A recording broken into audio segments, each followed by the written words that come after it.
Have you ever noticed how sometimes, no matter how hard you try, you keep attracting exactly what you don't want? I had a friend which she had a problem that she didn't want something and she used to attract exact the same thing.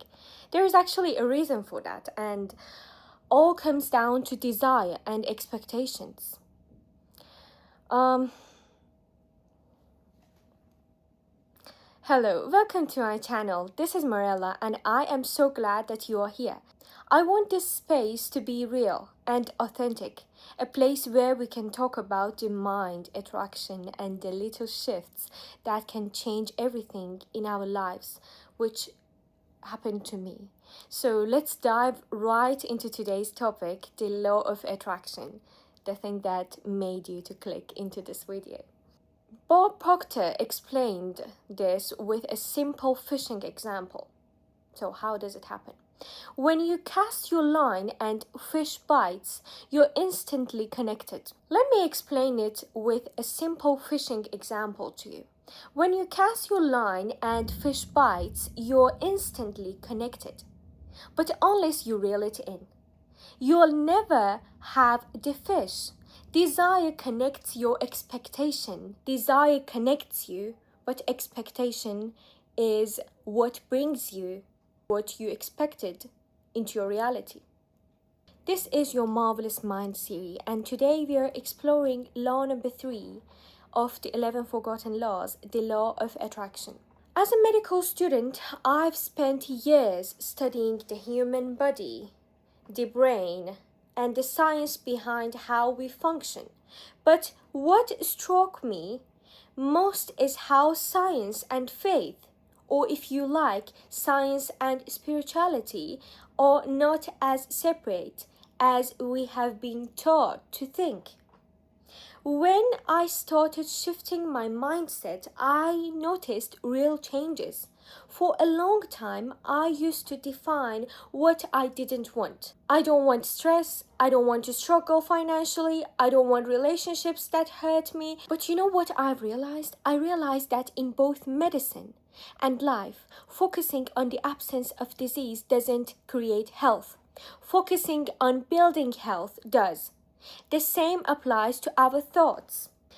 We doctors, we always say prevention is better than cure. Everything began to change when I shifted from saying I don't want to depend on my dad for money to I expect my income to grow through my own abilities.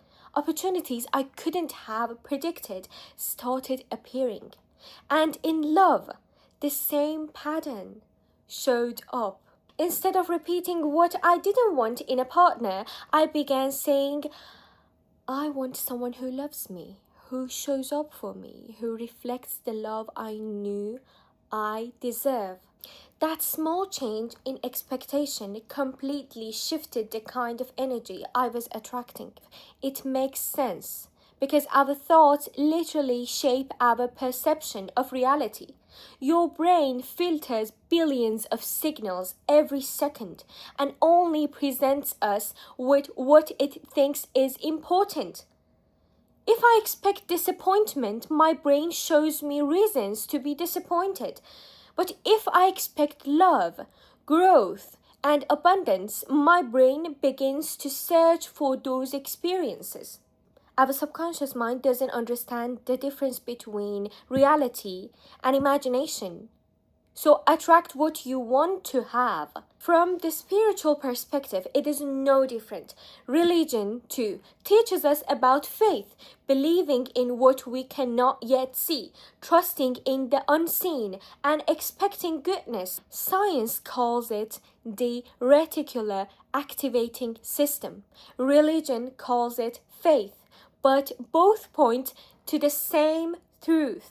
What we hold in expectation becomes our lived reality. So, if you're listening to this right now, I want you to pause and ask yourself, what am I truly expecting today? Am I expecting something good into my life? Or am I expecting to not just have divorced scenario till the night? Are you expecting more struggle, more disappointment, Or are you expecting love, health, abundance, and more miracles? Because desire connects you to the possibility, and it's expectation that pulls it into your life.